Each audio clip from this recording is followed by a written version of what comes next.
you want to set the table for breakfast? Gotta make sure Scotty gets her vitamins and minerals for school. Most important meal of the day?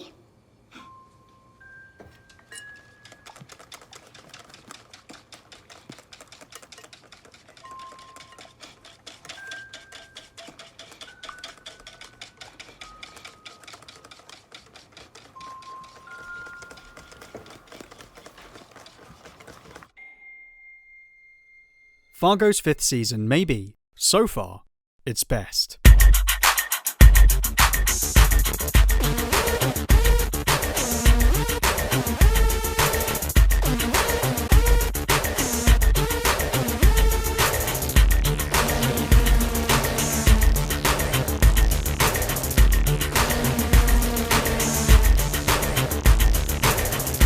I mean, what's not to love? A powerful examination of current social dynamics, an impeccable cast, and the moment you realise the song being used in this shot.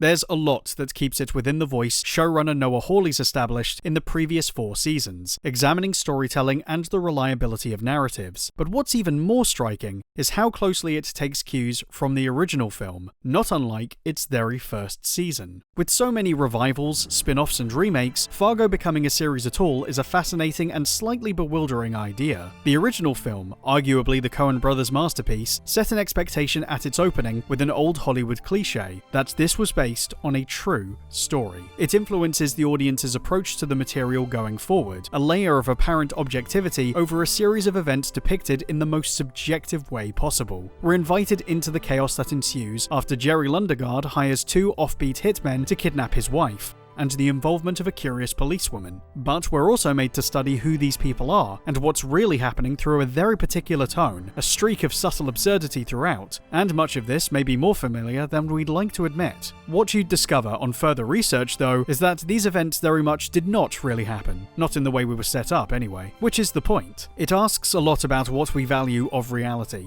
what we value in storytelling, and what really matters when it comes to your personal experience interfacing with either. This was, I think most felt, pretty self-contained, until that was no longer the case. The series that followed many years later then acted as though it was also based on those events, presenting characters we thought we recognised while veering quite steeply from its narrative, making some wonder what the point of basing it on the film really was. That only became looser in those later seasons, each a standalone story within an anthology of, air quotes, true crime tales set in Minnesota. They became even more about that central conceit of truth and story, the familiar patterns starting to shift into a more overt exploration of those themes, and, perhaps, allowing for the performance of David Thewlis's career. A fat wife. The 4th season, concerning crime families in Minnesota's past, veered even further from any events we may have recognised from that original film, even dropping the accent, many questioning if this was really what a Fargo series should be, as it broke any concept of a set formula over its knee. Throughout all subjects, both film and series, was a melancholy overlay. Nobody understood why things were the way they were, or they did and simply refused to engage, asking the audience to make their decision and offering few real answers. Fargo, as a rule, always had a sense of humour, but didn't arrive at funny conclusions, constantly dragged back into a sadness that felt as oppressive as its endless snowy fields. A pretty sad movie, leading to a pretty sad series. And then season 5 began. I'm sweating in this thing. This is, essentially, another twisted take on the film's events, flipping them in a whole new direction. 2 more kidnappers, acting on very different orders, another meek husband, who actually is who he says he is, and the greatest change of all, a wife who seems far more capable of escaping the situation than anyone ever suspected, her surprising sense of self-preservation springboarding the narrative into something else. Who is this woman? It essentially uses the first episode to take aspects of Fargo's inciting incident and does a blue sky take on the outcomes, asking what-ifs that result in an entirely new narrative. It's only after this that I now realise there's been a Steve Buscemi type in almost every season, ending up dead more often than not, just like the real one. However, it's not about any of that. Not exactly. I spoke previously about Fargo's relationship with truth and story, and everything I said then is true of the 5th season. Events that may not have happened, happen. There are figures representing the various conflicts between those ideals, and allusions to pretty much the entire body of work of the Coens are padded across the series. From Raising Arizona, to No Country for Old Men, to pulling an actor's performance through time from one of my favourite films ever. I'm here. It's so interesting that Fargo exists as a brand this way now, with so much discussion around derivative franchise regurgitations, or even more cuttingly, the Coens' lack of real comment on the series outside a hands-off producer credit. It feels like this should come across as a cheaper imitation, an artist misunderstanding the point of the source. However, I feel Fargo is very aware of its own existence, and maintains its quality in spite of that. This particular season, one Hawley's name is all over, and using the language of Fargo to discuss something he's clearly been thinking about for years: debt. And not just his student loans are at stake here, though that does come up. We get into dark territory, extremely disturbing, emotionally gut-wrenching stuff that's difficult to let go. Things that very much affect people we may well know or be, as with the previous seasons. And yet, at the end of it all, the use of its theme ends up embodying what is probably the most powerful message yet. The one most directed at us specifically, as much as addressing things that have been inherent in Fargo since the original movie, and, in my view, leaves a very positive impact. The happiest of them all.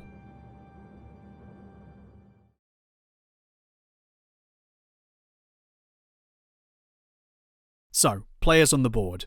The woman in question this time is Dorothy, once the second wife and personal prisoner of right-wing radical Sheriff Roy Tillman, who mans his own land and administers a portion of his own cowboy justice to keep those on his compound in line. Dorothy managed to escape, marrying into a suspiciously wealthy family and starting an entirely new life, but constantly aware of the fact that Roy would, possibly, find her, doing everything to stay under the radar and keep her new family safe. We enter the story at the point this cover is finally blown, all thanks to a school board meeting.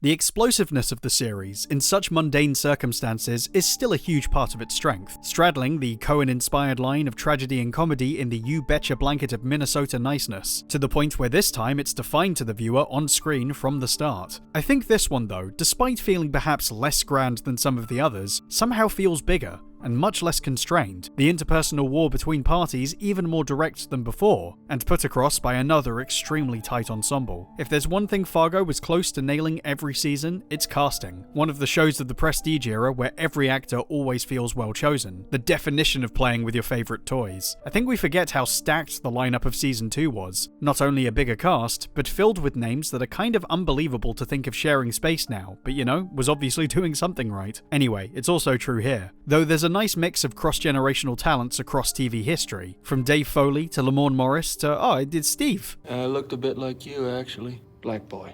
Fat through the middle. Nope, sorry, never mind. I can't think of a single person who wasn't giving something I didn't like. John Hamm gives another sterling performance. Absolutely phenomenal lines to work with for sure, but the heft of the guy stomping around his compound, holding on to them their beliefs on a higher power, rightly reckoning the woman must be for the man, or so it goes. Okay.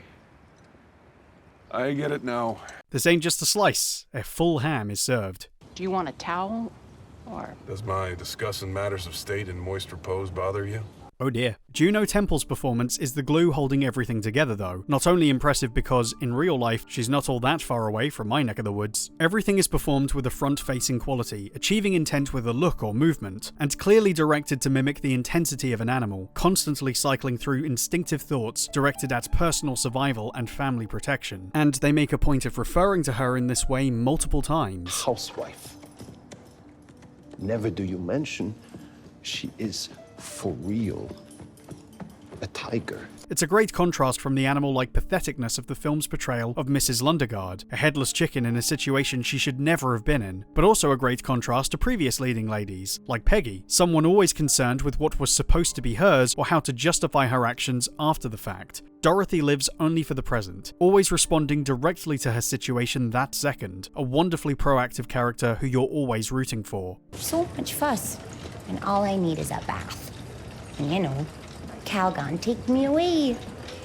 Yeah. That's of course to the point of getting away from what she was once considered, a victim, as well as the idea that, somehow, she should remain one forever. Her perceived debt to Roy, a serious subject, is often shrouded in her Minnesota niceness, especially to begin with. She refuses to lose the personality she's cultivated after the fact, to be kind rather than cruel. even sensing good within his equally messed up son from the previous marriage. It's a quality she likely picked up alongside her new husband, played by an actual Minnesotan, the sweetest fella alive who truly believes she has nothing to answer for, and who's made a name for himself without having to be ruthless or cynical. A complete inversion of the Macy or Freeman characters, whose salesmanship is truly unique. We solved that, I thought.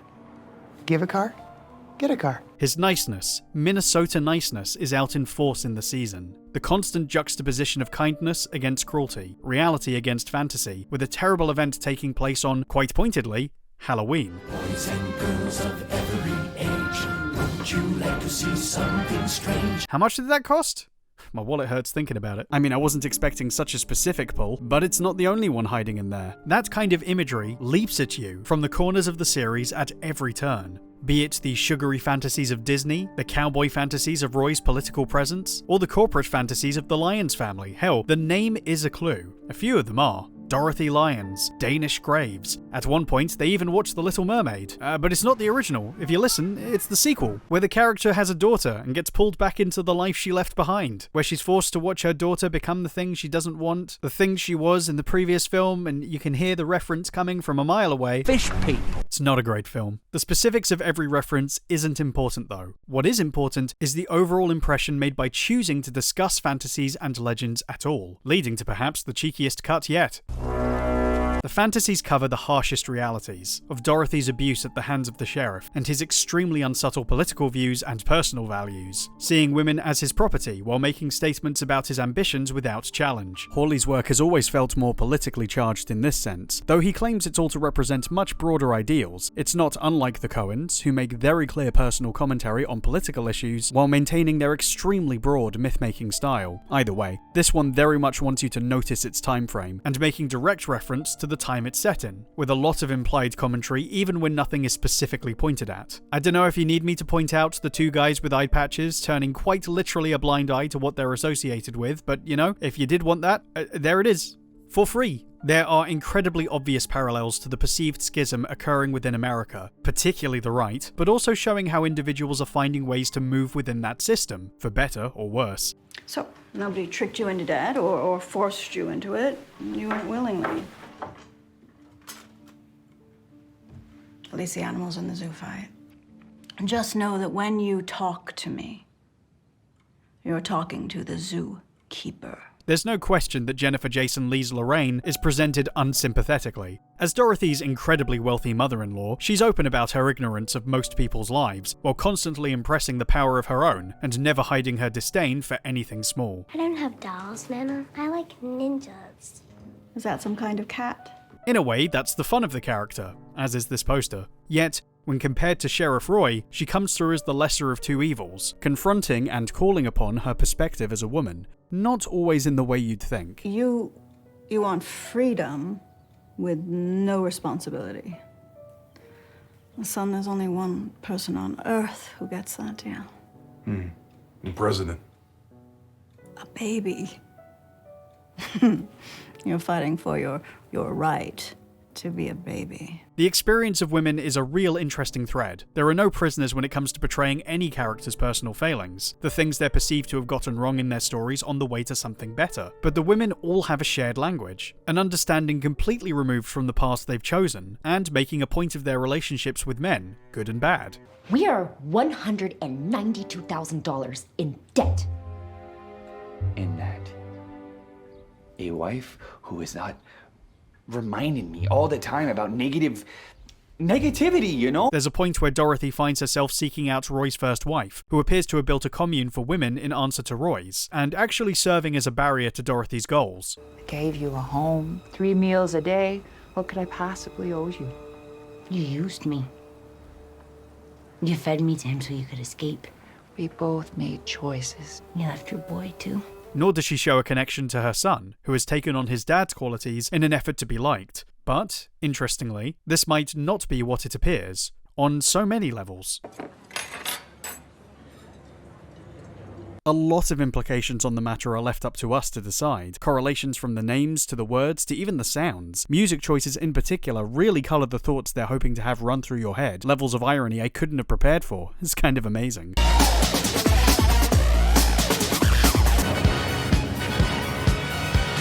Perhaps my favourite, shown through a long take of Sheriff Tillman's anger rising after his newest wife sets him against Dorothy rather than herself, is covered throughout by an unhinged take on Toxic. And I don't think it's an accident they're invoking Britney.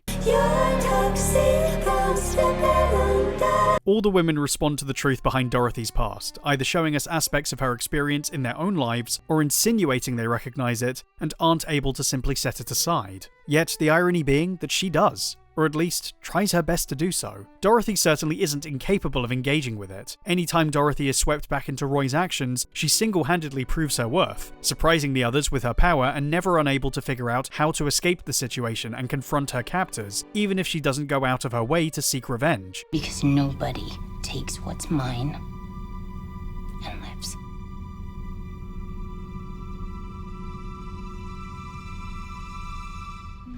Anywho, we also don't shy away from making sure you understand what she went through, which is why it's the only series with warning labels attached. But Dorothy herself chooses to engage with the truth of it in her modern life very little. The most explicit version of events spelled out through her possible visit to the commune, where she's convinced to put on a puppet show as a form of therapy. before this, before I was a mother and a wife and a different wife, I was a girl. Depicting Dorothy's situation in this style is not only texturally so true of Fargo and of the message, but also puts an appropriate distance between the subject and the events. Reminded me a lot of Psychonauts, actually. She doesn't want to see herself in that position again. We as an audience who like the character and where she's ended up don't want to see it either. There's nothing to be gained by explicitly gazing down at her treatment in that time, not in this case. There's even a resistance to the commune and the way it believes this will be helpful. I feel like you're rushing. No shit. The real benefit left fairly open due to how it resolves. That idea of disassociating from her past, of whether or not it's a mistake to keep that layer between ourselves and the reality of our issues, is a big factor in the season's goals, right down to her fantasy-inspired name. The allusion to Wizard of Oz, the aforementioned fantasies drawn up by the other characters, are all very much in service of telling stories about themselves they want to be true of their pasts. But the use of fantasy in Dorothy's case is very much about creating a distance from her past, stories that allow her to cope with her current reality, and in a positive way. She's turned her truth into a story that's still very much in need of a happy ending, even though there are constant threats attempting to take it from her, who all feel entitled to her existence, well-meaning or not. This is a reminder of the police's role in this series, who are this time very interestingly fractured into several forces of authority. Season 4 ditched the metaphor of the police officer representing the truth, and I get why. There's a lot of reasons that happened. But putting that to one side, I don't think changing the formula was a mistake. Hell, I felt the commitment to an independent cop representing a sense of truth was well covered by the third season. Gloria, as an arbiter of truth, was all about questioning her own existence within the narrative, and whether or not her actions actually helped people, which left on a fairly chilling note of its own. In this case, the officers don't represent the same kind of moral authority, even those who are most sympathetic. There's been talk around whether Whitfar's death feels justified, the only major character to receive such a harsh and senseless ending, in spite of having done everything right. But I think it's that sacrifice which made him who he was. Whit felt a debt was owed to Dorothy because she went out of her way to protect him on the night she was at risk, and it's actions like that which inspired his loyalty, even if pursuing it meant he had to die so she could live. It was a choice Whit, knowing the consequences, was willing to stand by, compared to Indira, who is unfairly beset by debts that she's told were somehow her fault. Of course, the system was designed to fail her, but when given an easy way out of those debts, one from someone with an absolutely unfair advantage, she takes it. And survives. The final message isn't about shaking its head at people who make bad choices, and letting the good guys get catharsis over bad ones. Certainly that sorta happens, but there's no true pleasure derived, and certainly nothing that's dwelt on, largely to emphasize Hawley's view of what we truly owe. Even Roy, whose actions are clearly monstrous and who we want to see stopped, almost gets explored with pity. What can I say? She's soft.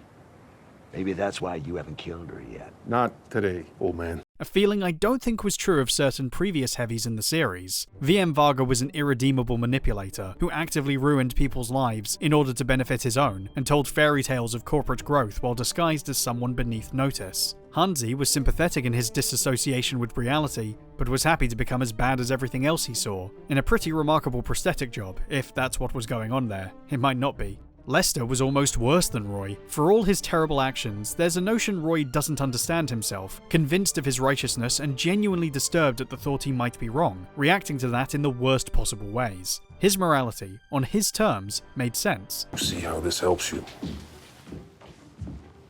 No more black eyes and broken bones. Cash in your pocket every month, because Roy Tillman never forgets a friend. And we're friends, aren't we, darling? And it was kind of funny to have his dad-in-law mouthing off at him from his chair, until Roy was like, alright, that's enough of that. Lester, however, was worse. In the same way Jerry was worse, because he knowingly made decisions he couldn't justify, not even to himself, constantly walking into destructive options. It's the Walter White thing, the assumption that, oh, this guy has stuff going on. If the stuff was gone, this guy would have a better life, and could be the better person he deserves to be. When all that happens is, when the obstacles are removed, the person gets worse, and continues to find themselves embroiled in situations that make you understand who's really at fault here. I know, comparing these folks is a bit like measuring the tallest gnome, but I think it's interestingly deliberate that flashes of possibilities are seen within Roy, always undercut by his unspeakably evil actions. Really, I think if Roy had been given the same level of awareness, it would lessen the series' overall commitment to its message, partly why I think it's actually the season where death takes on a slightly different tone. You think about some of the senseless, gory deaths that happen throughout the first 4 seasons, God, especially the second one, with a massive body count directed by Steven Spielberg. The level of brutalization is different here, still racking up the body count, but less fascinated by the bizarre ways in which it can be committed. Excuse me, pardon me, what did you say the title of this essay was again? See, that's the thing. These are all really distressing. It's upsetting stuff. And yet, what interests me is the way that it tries to detach that from a feeling of total hopelessness, where even the worst characters are given the potential for redemption, a true choice that they either take or leave. On top of that, it's unafraid to inject moments of humour and, perhaps morbidly, let us see the funny side. Roy, a monster, can be a figure of fun. Danish is fun. Lorraine is fun. Wayne is fun. Dorothy is a fun person. Between all the awful things that happen, there's a lightness that makes it more bearable, allowed to all the characters involved, and even to the presence of the most intense character, who, for me, the entire feeling of the series turns on. Another agent of destruction who exists beyond the bounds of reality, here only to stir up trouble, and perhaps the most Coen, non-Coen creation yet. Pancakes. This is Munch, and the Coens have a history of creating characters like him, people who seem to have crawled out of the landscape as physical representations of age-old human principles. And in this case, the closest comparison is No Country for Old Men's Anton Chigurh, a mysterious stranger who commits violence purely as a matter of fate. It's doubtful he exists in the way we think he might. If there's one thing the Coens are fond of, it's blurring the line between what we literally see and what's actually occurring. That character is completely uncompromising. He claims he's unstoppable, that the terrible things he does are an inevitability, and it's an experience with the impact of his actions that leaves one aging figure, struggling with his own perception of an ever-changing reality, totally shaken. I knew that whenever I got there, he'd be there. This is taken to an entirely new extreme with Munch, who takes a role parallel to Peter Stormare's in the original film. That character seemingly had no ideology, no personality, no motives we could understand, a dead-eyed expression we took originally for vacancy, and then he started doing things we didn't want to get, to be honest. Munch, by comparison, is very ideologically driven. He's a sin-eater, talking constantly about what is owed, an apparently walking piece of history who remembers just about everything that's ever happened, and the wrongs committed across time to everyone who's ever lived. We have heard it all. To Welsh, to Jib, to Jew. As if to steal is a man's lineage. It's up to you how literal any of that might be, and whether or not he is, in fact, that old. Certainly not going to tell you my take. For all the earthly debt expected by the rich and the righteous, none of them step to the cosmic debt Munch seeks out. There's a constant tension that what he feels is owed will be brought upon characters we like, something we've seen be the case in previous seasons, and it's certainly in keeping with the slightly cynical outcome of the original film. At the end, Marge sees Grimsrud's actions as a fault with reality that can't be fixed, the difference being that, unlike No Country, she at least finds understanding in her own home, a place where everything, as unconventional as it might seem to some, makes perfect sense. But in the case of this season, Dot sees it all very differently. At the end, there is a sort of justice performed on Roy. After spending the series enacting his brand of justice on others, it's Mrs. Lyons who takes him to task, getting very invested in making sure he receives punishment, and taking her debt in the form of Roy's ass. Pace out them ciggies, big man. But Dot, as soon as the ordeal is over, doesn't participate. She leaves the entire situation behind, continues right from where she began, and why it's even more tense when we realize a debt is still expected. The debt must be paid. A man's flesh was taken. Now £1 is required in return. There you go. Many weren't sure of the ending episode, feeling that an action-packed war was being set up, only for it to be dealt with relatively quickly, and feeling robbed of a real showdown. For me, this was perfect. Roy's bite nowhere near as powerful as his bark, as he leaves his men to die, proof he was out of his depth, and letting us focus the episode on probably the best scene Hawley's devised yet. One, I think, is escaping his debt to the Coens. Mother is the start. This is the other side. Well, I don't know what that means. What I'm saying is, it's a choice. In No Country, a similar situation sees Anton confronted by an opposing point of view and leaving with grim results.